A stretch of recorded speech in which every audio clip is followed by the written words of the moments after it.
je m'appelle Hélène Laurenceau et vous écoutez Dyad Podcast. Une dyade, c'est l'ensemble de deux éléments en interaction. Vie pro et vie perso, voilà deux éléments qu'on tente parfois de séparer. Mais choisir son métier, s'épanouir, changer de vie professionnelle ou créer son entreprise a forcément un impact sur le reste de notre vie. Dans ce podcast, je m'intéresse aux liens que mes invités entretiennent avec leur travail. Est-ce que faire un métier qu'on aime, qu'on a choisi, qu'on a créé parfois, c'est toujours facile et source de bonheur ? Pour Carole, le choix était assez simple. Elle voulait faire un métier manuel. Après des années ennuyantes à l'école, elle se tourne finalement vers la vente et réalise même son rêve de travailler dans le plus grand parc d'attractions d'Europe. Mais l'expérience ne se passe pas comme prévu et après des années de bataille et la reconnaissance de son statut de travailleur handicapé, elle finit par créer son propre concept, tatouer des bougies. Elle impose son univers dans son cabinet de cire jusqu'à créer le buzz avec la sortie d'une bougie à l'effigie du professeur Raoult, caricaturé en saint en plein Covid. Pour ma part, j'ai découvert Carole lors de son passage dans l'émission Recherche appartement ou maison et j'avais été interpellée par son énergie et son sourire très communicatif. C'est d'ailleurs dans sa maison, décorée avec grand soin, que je l'ai rencontrée pour évoquer avec elle les hauts comme les bas de son aventure entrepreneuriale. Moi, c'est Carole Liotard. J'ai 38 ans, bientôt 39, et je suis créatrice de bougies tatouées. J'avais pas vraiment d'idée, j'ai jamais été trop à l'aise à l'école, donc en fait, je voulais quitter l'école, ça c'était sûr et certain. Par contre, je n'avais aucune idée de ce que je voulais faire. Je voulais travailler dans le manuel, c'est tout ce que je me rappelle, c'est que je voulais absolument faire du manuel. Mais mes parents voulaient que je fasse un parcours classique, et donc du coup, j'ai continué jusqu'à avant le bac, et j'ai arrêté juste avant le bac pour travailler dans la vente. J'en pouvais plus, j'étais pas du tout faite pour l'école. En fait, c'est pas du tout adapté à moi. C'est pas un problème de notes, c'est en fait, j'aimais pas l'école parce que le système français de l'école ne me correspondait pas. C'est surtout que je passais mon temps à m'ennuyer. Et du coup, je décrochais tout le temps, quoi, en fait. Donc, j'étais pas mauvaise, j'étais dans la moyenne, je faisais toujours en sorte d'être dans la moyenne, mais ça me passionnait pas du tout, quoi. C'était juste parce qu'il fallait que je passe par là, mais moi, j'avais déjà envie d'aller travailler, quoi. J'ai 18 ans, on commence en faisant caissière à Truffaut. Voilà. Et après, du coup, je me rends compte que je suis à l'aise parce que je suis pas timide, donc du coup, je continue là-dedans.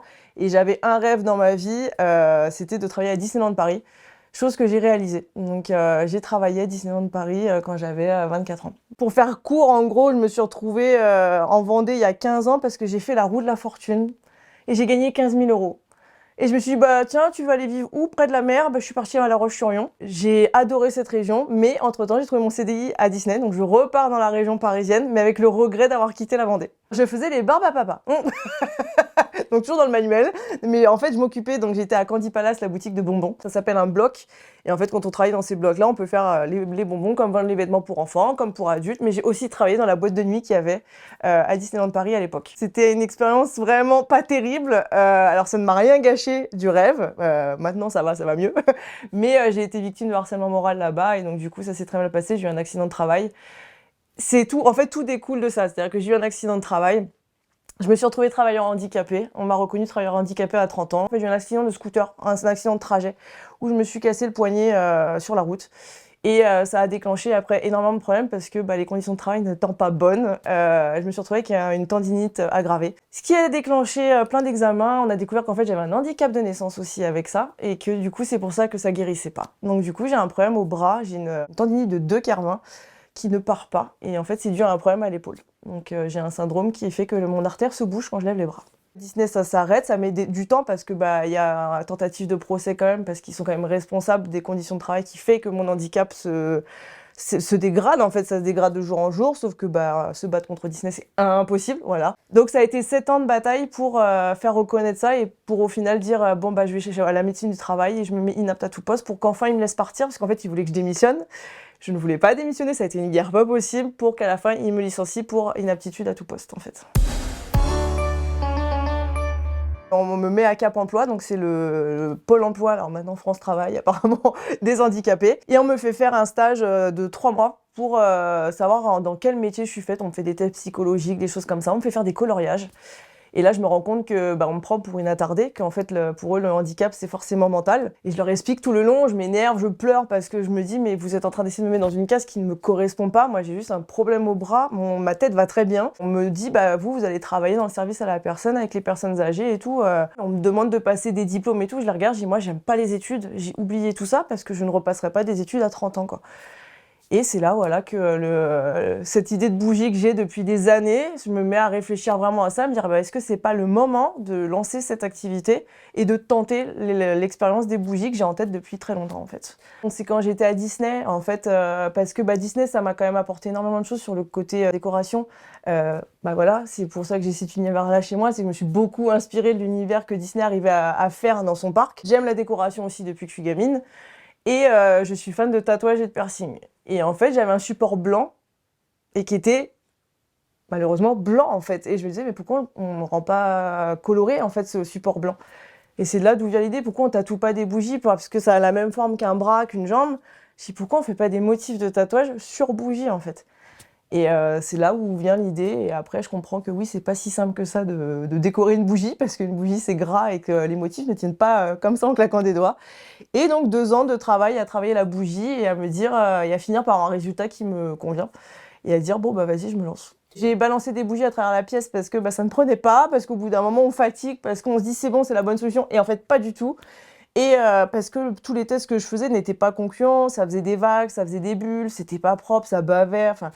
Et au bout d'un moment, je trouve une technique qui commence à ressembler à quelque chose, et c'est celle-là que j'ai améliorée au fur et à mesure des années, et qui en fait qu'aujourd'hui, je fais des bougies que j'ai à vendre sur mon site, quoi. Je me suis fait critiquer parce que je ne voulais pas donner mon secret de fabrication. Je refuse totalement d'expliquer comment je fais, parce que je sais très bien ce qui va se passer derrière et que les gens ne sont pas forcément sympas, quoi. Je vis d'une pension d'invalidité.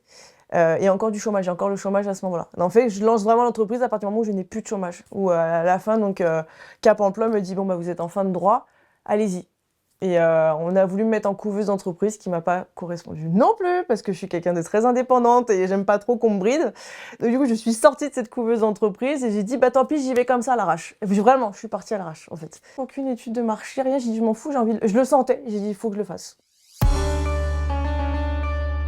Ma famille n'y croit pas du tout, clairement. Mes parents me disent, mais dans quoi encore tu t'en vas? Enfin voilà, parce qu'ils savent que voilà, j'ai toujours été une originale. Personne n'y croyait trop. Après, j'étais avec quelqu'un d'autre à l'époque. Sa famille y croyait un peu plus, c'était peut-être un peu plus réceptive à ça. Mais tout le monde a eu très peur. Tout le monde a eu très peur de se dire, c'est risqué quand même comme projet. Faire des bougies, vivre de ça, voilà. Je suis partie avec mes petites bougies, en allant voir des amis qui avaient des boutiques, en leur disant, est-ce que ça pourrait éventuellement vous plaire pour le vendre et tout. Les mecs accrochent direct, me disent, ouais. Et c'est là où j'ai les requins qui arrivent, parce qu'on essaie de m'exploiter à mort, parce que moi je suis au début, donc on me dit, ouais, vas-y, je revends ton produit. Donc, moi je suis super contente, mais je me fais exploiter, mais de dingue. Et c'est comme ça que j'ai appris le métier, en fait. C'est en tombant, en me relevant. C'est qu'en fait, au début, je travaillais avec des revendeurs, ils me rachetaient ma bougie 8 € pour la revendre 30 €. Ça veut dire que ça vaut 30 € ce que je fais. Et c'est là où j'ai compris qu'il y avait un problème, qu'au final, je gagnais beaucoup moins qu'eux. Et c'est comme ça que je suis sortie de tout ça et que j'ai dit, maintenant, je vais faire tout moi-même. J'ai fait un concours dans la ville où j'étais de jeunes entrepreneurs, où on devait présenter notre projet. Et moi, j'ai fini 4e et j'ai eu un chèque de 700 €, ce qui m'a permis d'acheter de quoi faire mon stand sur les marchés pour commencer. Donc en fait, j'ai acheté mon parasol, ma table, et je suis partie faire les marchés. Ça s'appelle le cabinet de cire parce que justement, le mélange du cabinet de curiosité et de la cire, à l'origine, les bougies étaient vraiment ciblées sur le cabinet de curiosité, donc c'était des insectes dessus, c'était des choses qu'on retrouve dans un cabinet de curiosité. Et après, la vie a fait qu'on est plus maintenant sur ce que j'appelle les sympathiques, donc je caricature les stars en saints. Et même les gens, n'importe qui peut être caricaturé en saint parce que ça fait partie de la personnalisation que je fais. Au début, c'était vraiment le thème cabinet de curiosité, tatouage. Je travaillais même en collaboration avec des tatoueurs, ce que j'aimerais reprendre d'ailleurs maintenant. Mais les bougies étaient vraiment sur ce thème-là. Je fais les marchés, ça se passe bien. Franchement, le retour des gens est vraiment convaincant, quoi. Je me dis, j'ai quand même quelque chose qui plaît. Et je croise une personne qui me dit, je vais avoir une boutique éphémère à louer. Est-ce que ça vous intéresse? Et je dis, ouais, pourquoi pas. Je me lance dans cette aventure de faire une boutique éphémère pendant une semaine en période de Noël. Et donc, je redécore la boutique comme le cabinet de curiosité. Ça se passe très bien. Cette personne a un autre local, me dit, là, je peux te faire une boutique éphémère plus longue, donc pour 6 mois. Je dis, ok, ça a bien marché la première, je prends les 6 mois. Et ça s'est fait comme ça. Et après, j'ai cherché une boutique un peu plus stable. Et puis, je me suis retrouvée dans une mauvaise rue, donc il a fallu changer de boutique.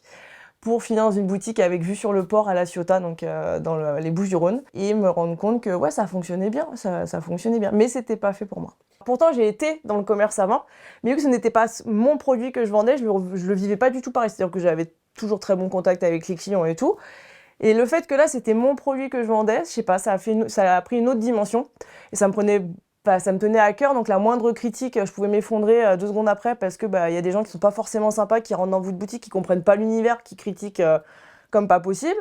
Et puis il y a surtout toutes les copies, les tentatives de copie. C'est-à-dire que j'ai créé de la jalousie avec un concept qui n'existait pas. Moi, je suis arrivée en me disant je vole le travail de personne, vu que personne ne fait ça. Donc je me disais, voilà, j'ai pas de concurrence, j'ai rien, je vole le travail de personne, c'est cool.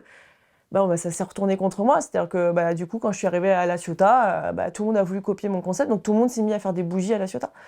Pas forcément les mêmes que les miennes, mais il y a eu des tentatives des mêmes que les miennes et toutes sortes de bougies. C'est-à-dire qu'on est passé de 0 boutique de bougies à La Ciotat à 6 boutiques qui vendaient des bougies.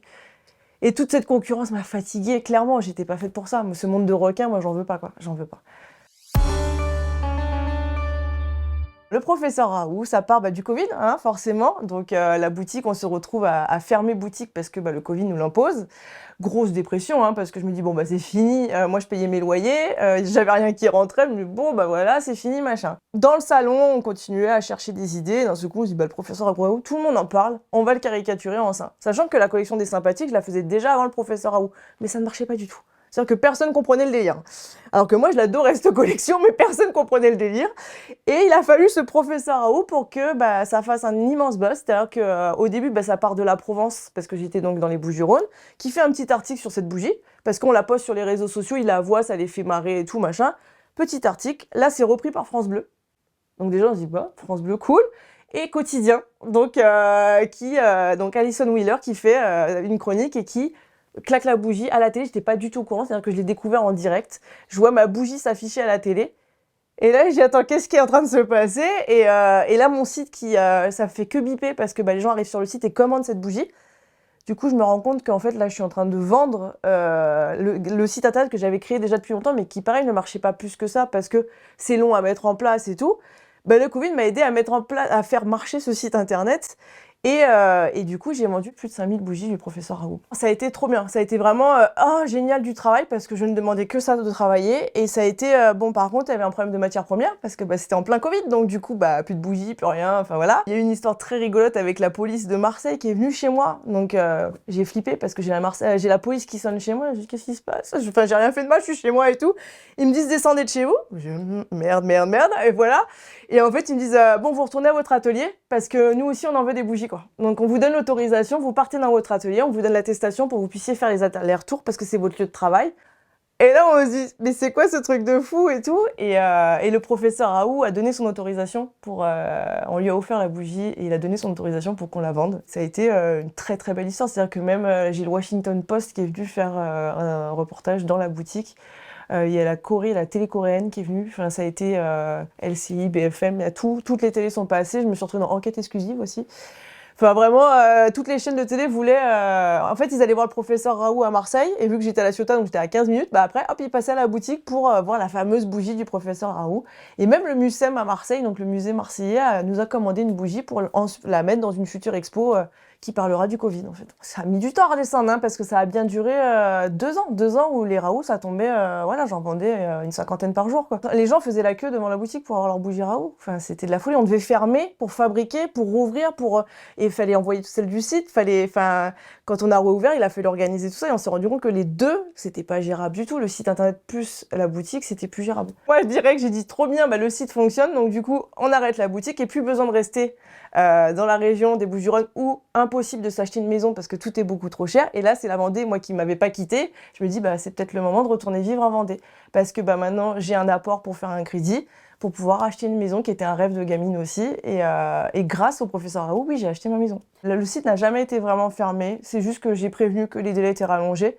Les gens sont très compréhensifs parce qu'ils savent qu'on est des humains, qu'on est, une petite société. Maintenant, je suis toute seule. J'ai toujours été la société a toujours été qu'à moi, en fait. Et j'avais un coup de main de temps en temps, mais maintenant, je le gère vraiment à 100% toute seule. Et non, les gens ont bien compris, en fait. Il suffit d'expliquer, en fait, de dire, je suis en plein déménagement. Il y aura juste un peu plus de délai et tout le monde a dit ok, pas de problème. Et ça a été très court parce que la première chose que j'ai réinstallée ici, c'est l'atelier.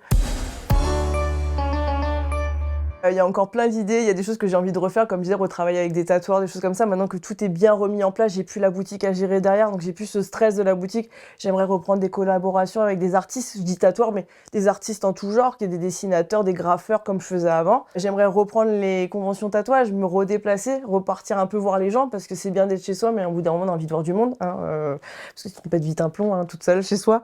Voilà, refaire les conventions. Il y a 2 ans, j'ai eu l'occasion de faire le Hellfest. C'était un des buts rêvés que j'avais et je l'ai fait, donc ça c'est cool. Je suis sur un planning hyper libre. C'est-à-dire que je m'impose une journée de fabrication parce que quand j'ai des périodes creuses, c'est qu'une journée de fabrication. Après, je gère mon site internet, mais c'est assez libre. C'est-à-dire que j'ai pas de jour. C'est-à-dire que si je dois faire il y a un autre truc à faire le jour où je devais travailler, je décale. Par contre, je ne fais jamais attendre mes clients. Quand je dis j'envoie le mercredi, j'envoie le mercredi. Parce que j'ai pas de poste à côté, c'est pour ça que je fais qu'un envoi par semaine, parce que moi, il faut que je me déplace à 15 minutes pour aller poster mes colis. Mais je fais un envoi par semaine et moi, je m'organise entre-temps pour faire mes fabrications, gérer mon site internet et vivre. Il y a toujours cette peur de se dire ça peut s'arrêter du jour au lendemain. Toujours. Il y a toujours des gros moments de panique où je remets toute ma vie en question et je me dis, il va peut-être falloir que je trouve un boulot à côté. Parce que je ne veux pas fermer cette société parce que c'est mon bébé. Je tiens à garder le cabinet de cire, peu importe les circonstances. Là, on est en train de passer une période assez compliquée. Il y a une crise qu'on peut pas éviter. Et de toute façon, je commence à être habituée depuis le début. J'ai fait les gilets jaunes quand j'avais la boutique, donc j'ai dû fermer plein de fois la boutique. Le Covid, maintenant, cette crise qui est là, qui était logique au final. Donc c'est toujours une remise en question. Il y a toujours, c'est les montagnes russes. De toute façon, une société, on fait les montagnes russes tout le temps. C'est-à-dire qu'il y a des moments où c'est génial. Professeur Raoult, c'était comme ça en haut. Et des moments, ça redescend. Et après, il y a eu l'émission de télé. Donc vu que j'ai fait Stéphane Plaza. Donc pour rechercher ma maison, ça m'a reboosté parce que du coup j'ai eu un passage télé, du coup ça refait de la pub parce que j'ai pas de budget pour la pub, j'ai rien vu que je suis vraiment autodidacte et je suis vraiment toute seule, je suis en auto-entreprise, enfin en micro-entreprise, donc du coup j'ai pas de budget pour tout ça. Moi mon budget c'est quand je vends des bougies, je remets dans le truc, mais ça m'aide aussi à manger, c'est-à-dire que ça sert pour les deux. Comme je dis, quand on n'a pas les moyens, on a les idées. Donc je passe mon temps à trouver des nouvelles idées en disant comment je peux faire pour me faire voir quelque part. Au début, je voulais garder l'anonymat. J'étais partie sur dire il y a l'entreprise et moi je reste derrière, mais on me voit pas en fait. Comme certains groupes de métal qui mettent des masques et tout, j'étais partie sur ce truc-là. Et en fait, on m'a fait comprendre que non, pour qu'une société fonctionne, il fallait quand même parler de soi parce que les gens s'attachent aussi à la personne qui est derrière l'entreprise, ça humanise l'entreprise en fait. Et je me suis assez vite prise au jeu parce que de toute façon, j'ai toujours été à l'aise avec les caméras, les choses comme ça, d'où les passages à la roue de la fortune et j'ai fait d'autres émissions de télé, enfin voilà, parce que ça m'a toujours fait marrer. Et je me suis dit, vu que je suis à l'aise, allez, on continue, quoi. Donc, je choisis ce que je montre, même si on peut croire que je montre toute ma vie, pas du tout. En fait, à chaque fois, c'est genre 10 minutes de ma journée, donc c'est que dalle. Et comme je le dis tout le temps, on montre vraiment ce qu'on veut montrer sur les réseaux sociaux. Hein, on montre que le meilleur, même si des fois, je montre des petits ratés, mais on reste sur le truc léger. Je veux rester légère parce que je trouve que l'actualité, en ce moment, est dégueulasse. Donc, je veux toujours rester sur des choses légères. Pour divertir comme moi j'ai envie de me divertir quand je vais sur les réseaux sociaux. J'ai pas envie d'entendre parler de trucs chiants. Donc j'essaie d'apporter ça aux autres aussi. Et du coup, oui, j'ai plein de gens avec qui je parle très souvent, et avec qui des fois on fait des liens, puis on se croise dans la vraie vie, puis on est content de se voir, puis d'autres qui me croisent que moi je vois pas forcément parce qu'ils sont peut-être plus discrets, mais qui eux me connaissent. Donc la télé, c'est ce que ça fait, c'est que c'est des gens me reconnaissent dans la rue, donc c'est assez particulier parce que je ne suis personne. Mais c'est toujours rigolo parce que les gens sont toujours adorables en fait. Moi j'ai toujours eu que des compliments, les gens me disent « Oh ta maison elle est trop belle, oh là là mais t'as l'air rigolote, j'aimerais trop être ton amie » et je dis je suis pas tout le temps rigolote quand même. Il y a des jours où je suis très chiante aussi. Mais non, c'est rigolo cette proximité. Des fois ça peut être un peu intrusif, ça a été un peu intrusif, j'ai des gens qui ont essayé de venir chez moi, des choses comme ça pour visiter ma maison. Et j'ai refusé parce que c'est ma maison, même si je la montre à la télé, moi c'est chez moi. Mais ça reste toujours très bienveillant, quoi. Franchement, et même dans des moments où les gens ont senti que j'avais des petits coups de mou, parce que j'en parle aussi, je dis là la période elle est pas terrible, machin. Et j'ai des gens qui viennent me voir en me disant mais lâche pas l'affaire et tout, voilà ça va continuer, ou eux-mêmes me font de la pub pour me rebooster le truc quoi. Et c'est la magie aussi des réseaux sociaux. Je vis très bien cette part de solitude parce que justement, comme je disais, j'étais avant avec quelqu'un et je prenais déjà les décisions pour deux.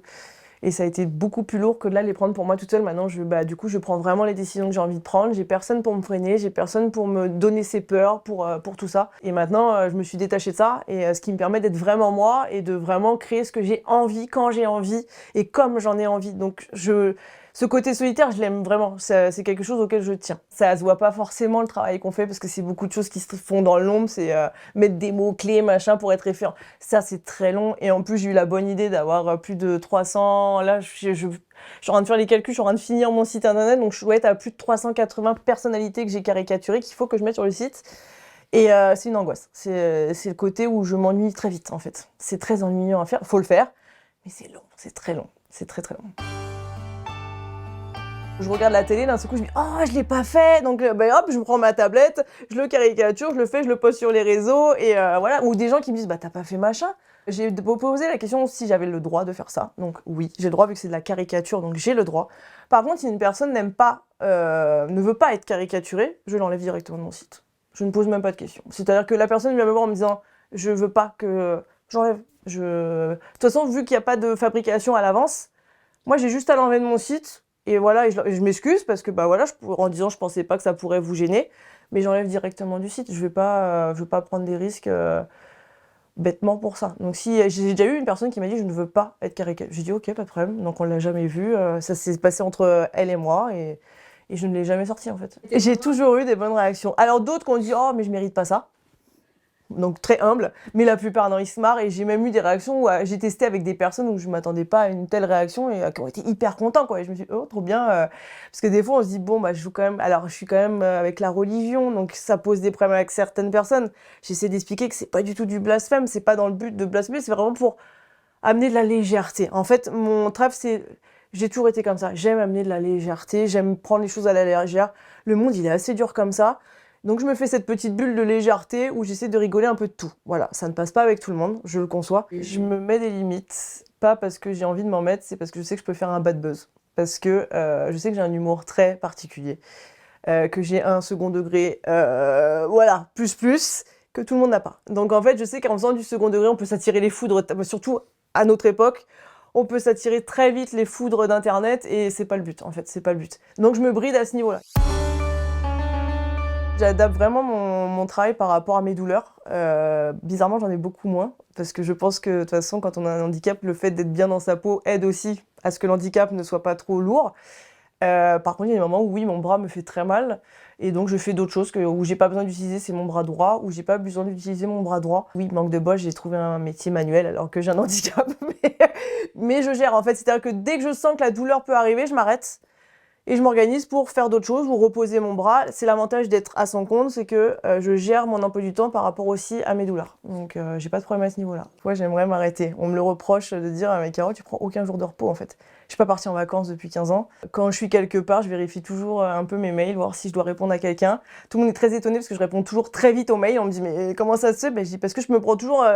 On a toujours dans la vie 5 minutes pour dire allez vas-y je prends 5 minutes, je vais regarder mes mails, je réponds, comme ça c'est fait et comme ça je l'enlève de ma tête. Le problème c'est si je vois que j'ai des mails pour le travail et que je les gère pas, ils vont rester dans un coin de ma tête, je vais pas profiter. Que si je prends 5 minutes pour répondre, hop c'est fini, je profite. Quand je suis avec des potes, j'arrive quand même Mais il y a toujours un moment dans la soirée où je vais regarder mon téléphone, dans 2 secondes je réponds à un mail.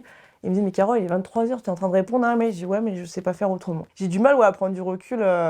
En fait, quand on est une société, c'est 24 heures sur 24, 7 jours sur 7, quoi, qu'on le veuille ou non. Moi, j'ai ma mère qui me dit tout le temps que, elle comprend que j'ai peur et elle me rassure en me disant, mais non, mais ça va aller. Alors qu'au début, elle avait peur, mais maintenant, elle se rend compte que j'arrive à faire plein de choses avec ça. Donc, elle essaie toujours de me dire, mais non, ça va aller, tu as toujours passé les autres épreuves, tu vas pas t'arrêter à celle-là. Mais après, moi, je garde toujours le côté, je suis très terre à terre en me disant, ouais, mais fais pas n'importe quoi. Attends pas d'arriver au bout de justement où ça y est, c'est fini avant de trouver une solution. Donc j'ai toujours une petite solution de repli dans ma tête en me disant bon alors si ça marche pas, je refais un CV, je vais repostuler, même si ça sera certainement à mi-temps, mais j'irai rechercher du travail, même si c'est en usine ou quoi que ce soit. Je pense qu'on me comprend pas réellement parce que tant qu'on n'a pas une entreprise, on sait pas réellement ce que c'est, mais on va dire qu'on essaie toujours de me rassurer en disant mais arrête de croire que tu vas perdre ton entreprise du jour au lendemain, c'est bon quoi. Là, je suis en train de passer une période où j'ai beaucoup de doutes. Là, on est en train d'échanger beaucoup entre entrepreneurs en se disant ça va, tu galères pas trop? Si, bah ouais, moi aussi. Enfin voilà, là, on est tous un peu ensemble parce que tout le monde est en train de prendre cher. Et donc, du coup, on discute un peu tous ensemble en disant allez, il va y avoir des jours meilleurs, il y a bien un moment où ça va remonter, quoi. Et si on croit pas que ça va remonter, on arrête tout et puis on fait plus rien. Donc, non, on continue à y croire, à se dire non, ça va revenir. Je laisse venir. J'aime pas me projeter parce que j'ai pas envie d'être déçue. J'aimerais que ça marche longtemps encore, de pouvoir un peu plus vivre. Enfin, Je vais pas dire que je suis malheureuse, je suis pas malheureuse, mais je me prive beaucoup. Je me prive énormément, c'est énormément de privation parce que je gagne pas forcément... voilà, hein, je fais des bougies, hein, donc voilà, si des gens pensent qu'en faisant des bougies, on gagne des millions, non, c'est pas vrai. À part de faire le professeur Raoult, là oui, on gagne vraiment de l'argent, mais c'est qu'une fois dans sa vie, quelque chose comme ça. Je me souhaite d'avoir un deuxième professeur Raoult. Voilà, là je vis au jour le jour et je croise les doigts pour que ça dure le plus longtemps possible. Moi je suis très heureuse comme ça, que je vive comme ça le plus longtemps possible et que ça s'arrête le plus tard possible en fait.